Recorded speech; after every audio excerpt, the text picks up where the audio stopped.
Hello, and welcome to this video on analyzing HathiTrust Digital Library data with the HathiTrust Research Center, or HTRC as we call it. My name is Eleanor Kale.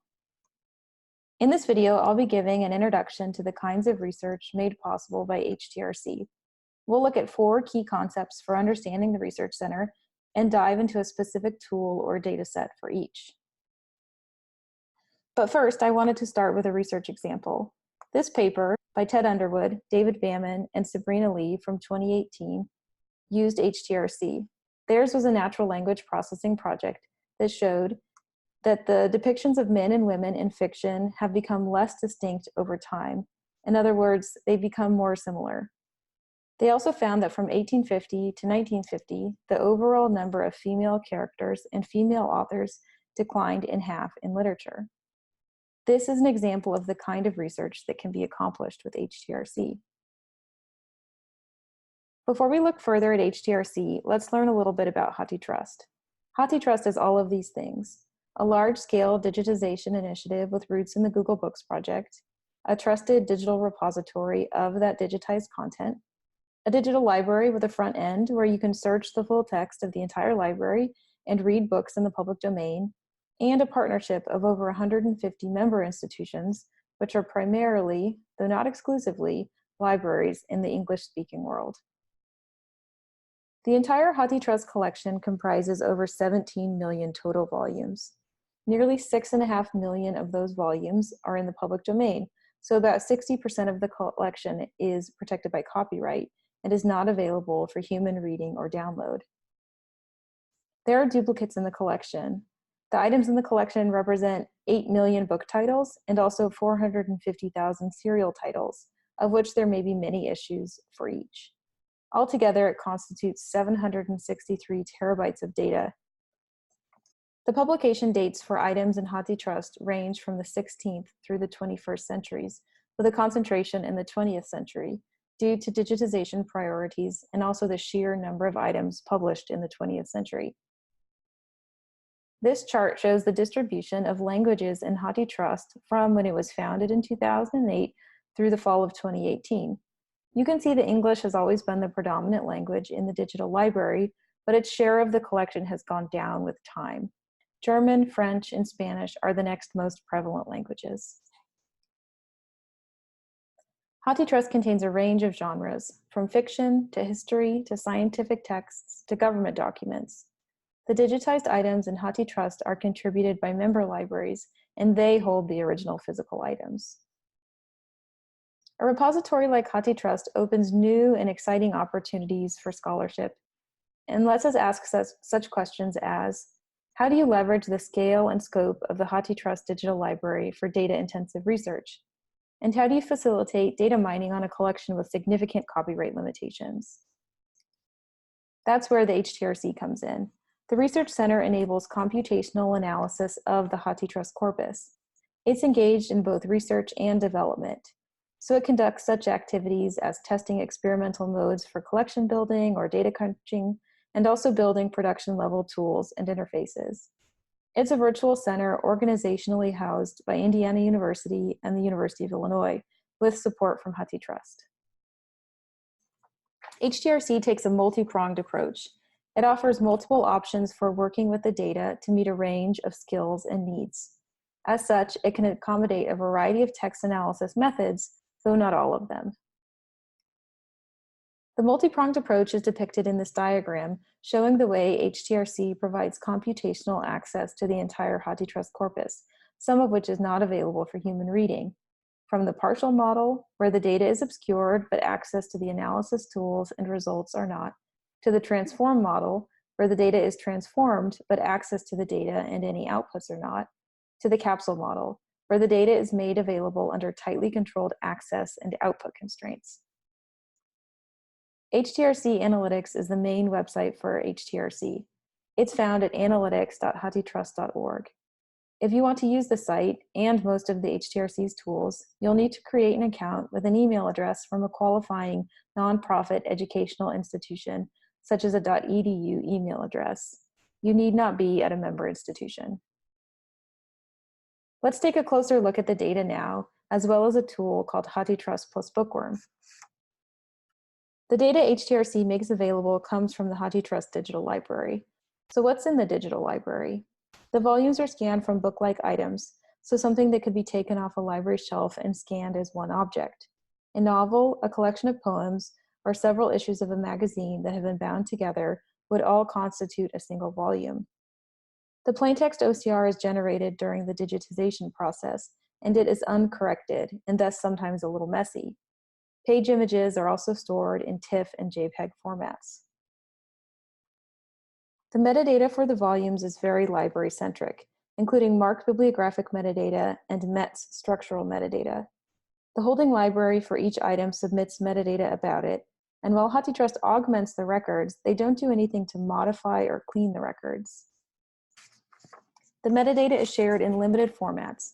In the Hathi files, which consist of one big tab delimited file released each month containing information about all of the items in HathiTrust, and via the Bibliographic API, which provides access to truncated MARC records.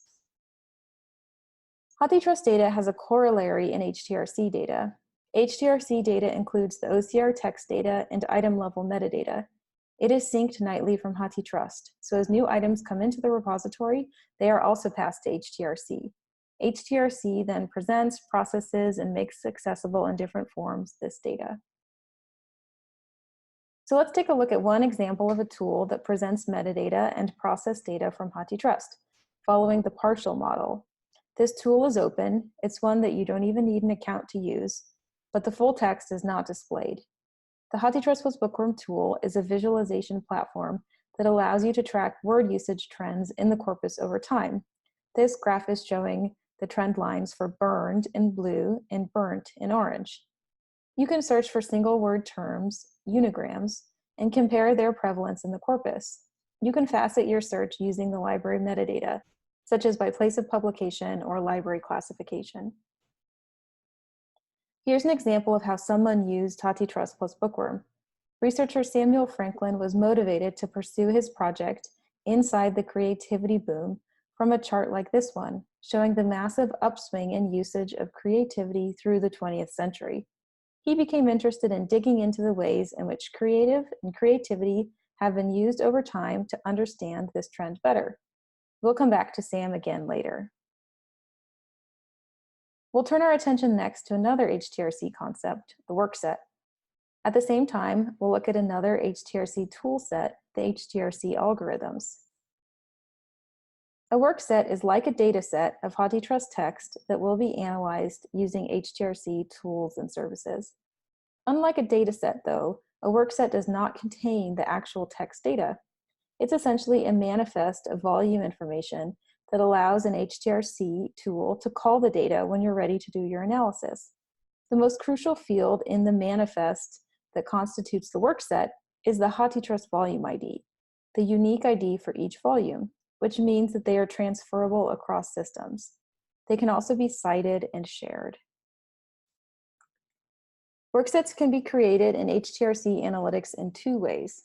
First, by curating a list of HathiTrust volume identifiers in a .txt file and uploading it to the site. Or second, by creating a collection in HathiTrust Collection Builder and then importing that to the analytics site.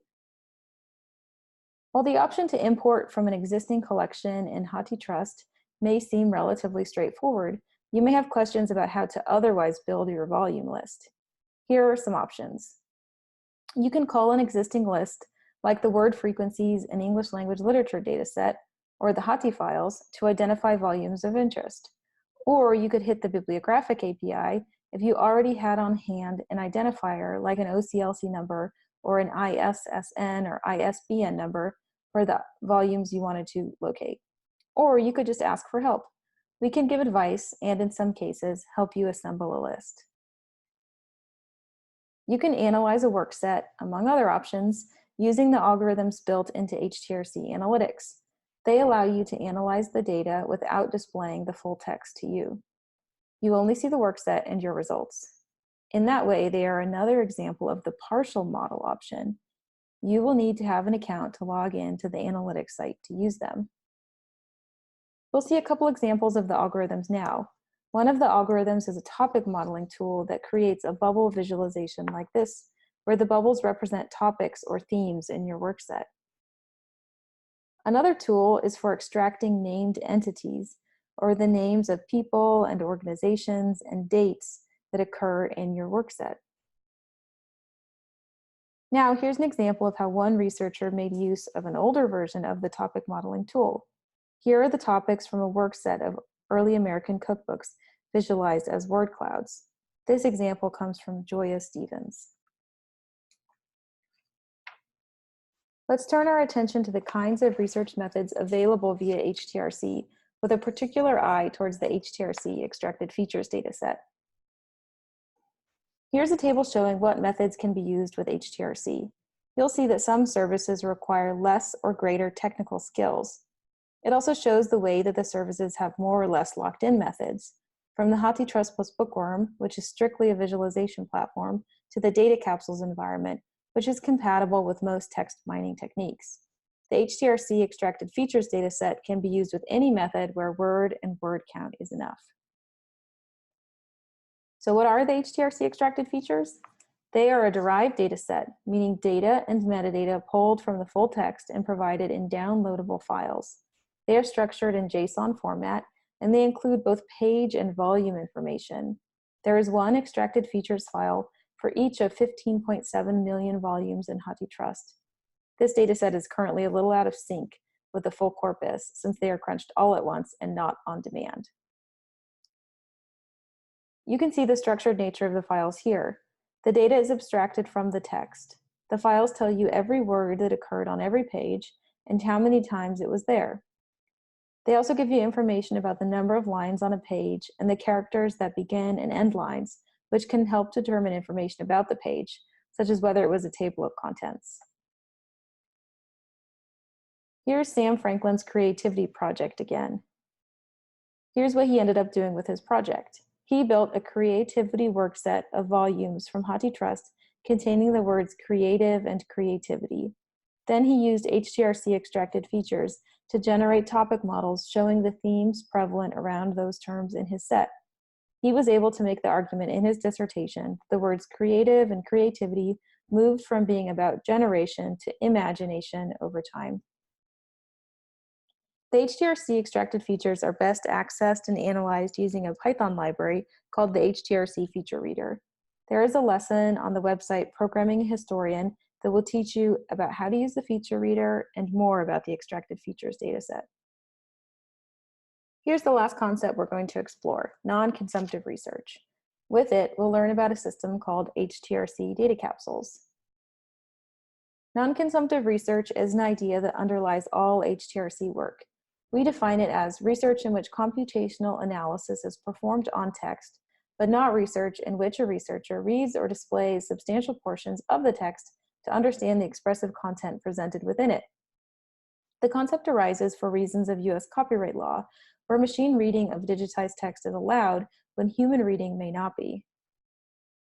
Tasks that fall under the non-consumptive analysis paradigm include text extraction, text analysis, and OCR correction. All of the HTRC tools and services exist within this non-consumptive paradigm. The HTRC's data capsules are a system for secure non-consumptive analysis. If you create a data capsule, you are assigned a Linux virtual desktop that runs at Indiana University and has special security settings as well as protocols for data import and export. All capsules come with a handful of tools already installed. They range from HTRC developed tools like the HTRC Workset Toolkit, which is how you bring data into your capsule, to general data science libraries. When you go to create your capsule, you'll find there are two types of capsules, demo and research. Demo capsules are for testing and to get a feel for how a capsule operates. Research capsules are for doing actual work, and they can be provisioned with more CPU and memory than a demo capsule. They also come with the option to computationally access volumes from the full HathiTrust corpus, but only for those who are affiliated with member institutions of HathiTrust and by request. Here's an example of how a team of collaborators, Nicholas Kelly, Loren Glass, and Nikki White, used the HTRC data capsules for their project where they were studying whether those who come through the Iowa Writers Workshop have a distinctive characteristic to their writing. In other words, whether there is a writer's workshop style. You can follow the links here to learn more about their usage of a capsule for this research project. Let's wrap up with a few other services available to you. First, you can request datasets from HathiTrust. This is outside of the HTRC's tools and services. These would be full text, public domain datasets, and there is a request procedure that you must go through in order to obtain one. There are also limitations based on whether an item was digitized by Google and whether your institution has signed an agreement with Google that you may want to keep in mind if you're interested in requesting a custom dataset. HTRC documentation, including more detailed descriptions and step-by-step guides, can be found on our wiki, wiki.htrc.illinois.edu. If you want to connect with someone from HTRC, please join our monthly office hours every third Wednesday of the month from 3 to 4 ET. This is a Zoom call where you can ask questions and connect with other researchers or librarians. You can also always send us a message at htrc-help@hathitrust.org. If you want to send us a question, point out a bug, or schedule a time for a one-on-one consultation, this is the best way to get a hold of us. If you need help with your list of volume IDs, either for a custom dataset or to make an HTRC workset, we can in some cases offer assistance to you. Depending on whether you're interested in a custom dataset or a workset, you should contact the appropriate email shown on this slide. HTRC also offers a program called Advanced Collaborative Support approximately once per year. Awardees gain support in the form of time and resources, including compute resources, for their HTRC-related projects. All of the projects submit a report at the end of their cycle explaining the work that they accomplished, and you can read them on the wiki. Here's an example of an ACS project from a researcher named Dan Batchu. His project was called The Chicago School, Wikification as the First Step in Text Mining in Architectural History. He is an architectural historian who wanted to explore the history of the term Chicago School in the corpus. He also wanted to use a Wikifier tool that would link named entities, in his case, instances of the Chicago School name, to the correct Wikipedia entry. There are many types of Chicago schools, such as the Chicago School of Bone Breakers. Using the Wikifier in an HTRC data capsule on his own would have taken weeks or months to run. Instead, we were able to streamline his processes and crunch the data for him on high-performance computers at Indiana University. He was able to match many, but not all, of the recognized entities. Thank you for watching this introduction to the HathiTrust Research Center. Please don't hesitate to get in touch if you have further questions.